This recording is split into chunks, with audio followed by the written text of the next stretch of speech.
Les amis, bonjour, j'espère que vous allez bien et que tout se passe pour le mieux dans vos vies respectives.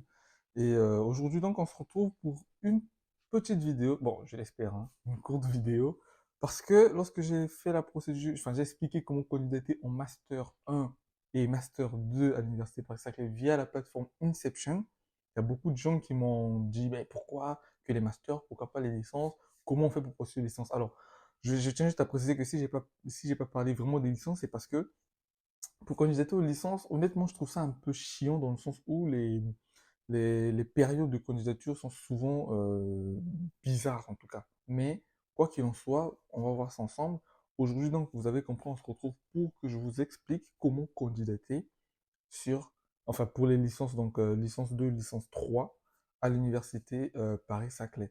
Pour qu'il n'y ait pas de jaloux, on va pas dire non, tu as privilégié les masters, les licences et tout ça. Non, non, non, non. Mais je tiens juste à préciser un truc. Il faut comprendre. Je vous avais expliqué la dernière fois lorsque je parlais, pour ceux qui n'ont pas vu aller la voir, lorsque je vous expliquais ce que c'était concrètement Parcoursup, ce que c'était que Parcoursup concrètement, je vous avais expliqué que pour les, pour les premières années d'un cycle, en général, en début d'année, donc pour les premières années d'un cycle, il y a une plateforme nationale, s'il faut le dire, pour candidater. C'est-à-dire que ceux qui sont en L1, par exemple, bah, c'est sur Parcoursup. Ceux qui veulent candidater en M1, donc Master 1, c'est sur Mon Master.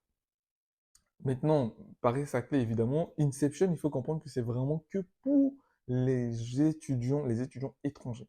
Quand vous êtes ici, vous allez candidater à Paris-Saclay, vous allez candidater sur Mon Master, pas sur Inception si vous êtes ici. Maintenant, vous allez candidater sur Inception si vous êtes ici, que si vous voulez candidater en Master 2. Pas en Master 1, mais en Master 2. Ah oui, il y a une nuance parce que, en fait, en début de cycle, donc Master L1 ou Master 1, il y a une plateforme nationale. D'un côté, c'est Parcoursup, de l'autre côté, c'est mon master. Évidemment, je tiens à rappeler que vous ne pouvez pas candidater sur ces plateformes si vous êtes étudiant étranger. Parcoursup, vous pouvez, mais vous allez avoir que accès à des formations professionnelles. Un petit rappel, pas aux licences. Donc, euh, maintenant, pour les années qui suivent, qui sont au milieu, là, donc L2, L3, M ou Master 2, vous ne candidatez, il n'y a pas de plateforme nationale. Il y a plutôt des plateformes des établissements. Et à ce moment-là, c'est un peu, c'est à la fois en fait bien et mal, je peux dire, parce que à la fois c'est chiant parce que fallait candidater dans chaque université, donc créer les dossiers, remplir en fait les mêmes informations. C'est ce qui est fou, c'est que vous remplissez les mêmes informations plusieurs fois. Alors que quand il y a une plateforme, par exemple, où vous allez candidater, il suffit de remplir une seule fois. Ensuite, bah, vous allez juste mettre CV, lettre de motivation, CV, lettre de motivation. Mais là, vous allez remplir les informations dans chacune des universités. Ça, c'est l'inconvénient. Ce qui est bien comme avantage, c'est que vous n'avez pas de limite, en fait, en termes de vœux de candidature. Vous pouvez candidater dans toutes les universités qui sont en France. Il n'y aura pas de problème. Il n'y a pas de limite, en tout cas. Ça, c'est l'avantage. Mais vraiment, l'inconvénient, c'est qu'il faut mettre, voilà. Et donc, de façon globale, pour candidater en L2, L3 ou Master 2, dans chaque établissement, il y a une autre plateforme qu'on appelle e-candidate. E-candidate, c'est vraiment donc la candidature électronique, hein, e pour électronique. Donc c'est la candidature électronique, donc c'est une autre plateforme. Oui, je sais, ça commence à faire beaucoup de plateformes que vous commencez à apprendre, mais c'est pas grave. Donc e-candidate, c'est la plateforme qu'on va découvrir aujourd'hui, e-candidate Paris-Saclay, où vous avez la possibilité donc de candidater pour le L1, plutôt pour L2 et L3. Donc on va voir ça aujourd'hui, on va juste switcher sur mon PC et on va voir comment ça se passe. Bon, là on est sur mon PC. Bon, ne vous inquiétez pas, hein, là on est directement déjà sur le portail, mais ne vous inquiétez pas, je vais vous mettre le lien dans la description et vous allez juste tomber directement ici. Il faut comprendre que la façon dont c'est présenté là, sauf la partie logo qui est en haut là, c'est la même chose pratiquement pour tous les e-candidates de toutes les universités. En fait, c'est la même plateforme mais dématérialisée pour chaque université. Bon, moi, j'ai déjà créé un compte, malheureusement. J'ai déjà un compte plutôt, malheureusement. Mais si vous voulez créer un compte, venez juste ici, créer un compte. C'est classique. Vous allez mettre toutes les informations là, là, mot de passe. Vous confirmez le mot de passe. Là, c'est l'adresse mail, enfin, confirmation d'adresse mail, adresse mail. Vous enregistrez et puis vous allez pouvoir créer votre compte.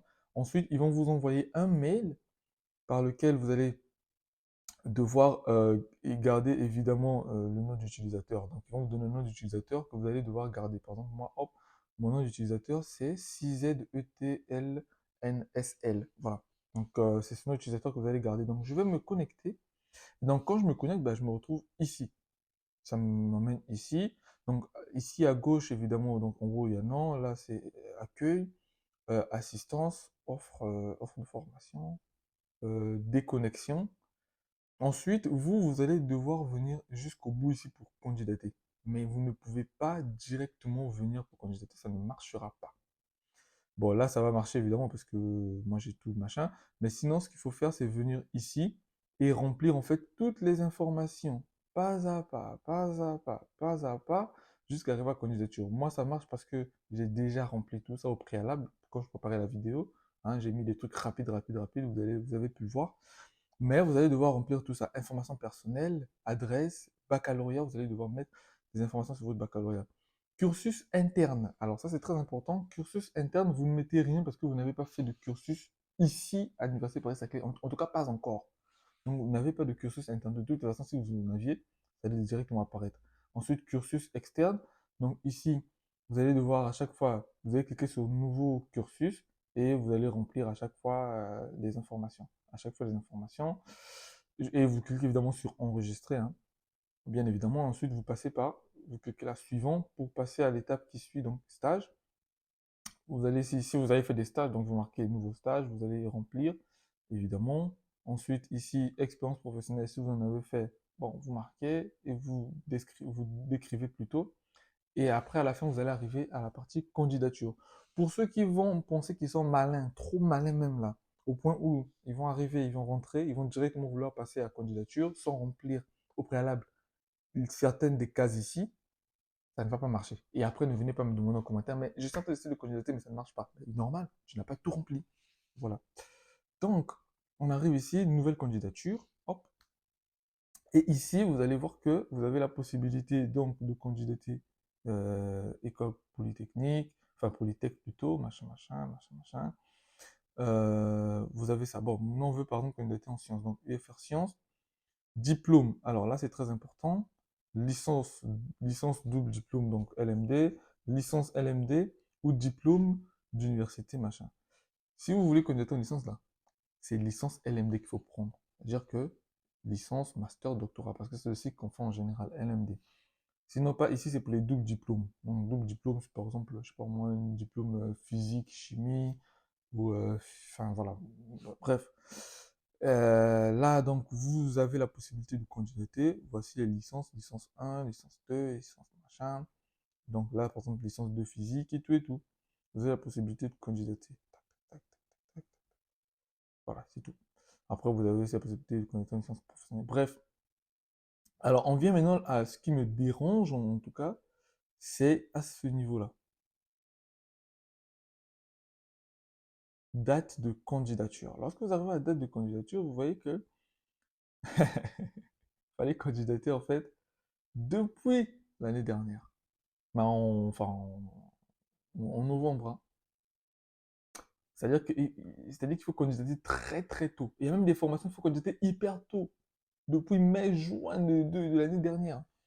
Donc, c'est-à-dire que je sais même pas comment dire ça, mais c'est vraiment n'importe quoi. N'importe quoi. Vraiment, je sais pas quoi dire. Il y a quelques formations où, par exemple, bah, vous pouvez candidater ici, mais c'est vraiment n'importe quoi. Donc, si vous voulez candidater, vous allez cliquer ici, donc, informatique, parcours manager, machin, oui. Vous voulez candidater, hop. Et si, en tout cas, vous pouvez candidater, vous arrivez ici, et à ce moment-là, vous avez la possibilité de candidater. Là, vous allez ajouter votre CV, lettre de motivation, diplôme, ainsi de suite, ainsi de suite. Et donc, quand tout sera rempli, vous allez juste cliquer sur transmettre ma candidature. C'est tout ce que vous aurez à faire, transmettre ma candidature. Là, c'est pour télécharger votre dossier. Donc, vous allez télécharger votre dossier en entier, en fait. En entier. Donc là, vous cliquez sur le plus pour télécharger et tout. Et ici, je pense que ça va être marqué en vert ou un truc comme ça. Et là, c'est ici que vous allez revoir la décision en attente. Mais après, si la décision est bonne, vous aurez la décision. Donc, globalement, c'est ce qu'il faut faire. Hop, je vais fermer. Et donc, dès que vous avez fait ça, bah, vous allez transmettre votre truc et puis, hop, vous n'avez plus rien à faire. Donc, c'est un peu chiant en termes de date, évidemment, de candidature, je suis d'accord avec vous, mais pas trop le choix, malheureusement. Donc, ceci étant fait, on va revenir, donc, on va quitter mon PC Et on va revenir donc à la normale pour conclure.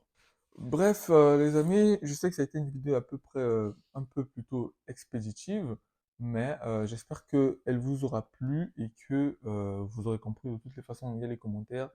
N'hésitez pas à mettre en commentaire si vous, enfin, une question si vous en avez. Et n'hésitez pas évidemment à vous abonner, à liker et à partager. Vraiment.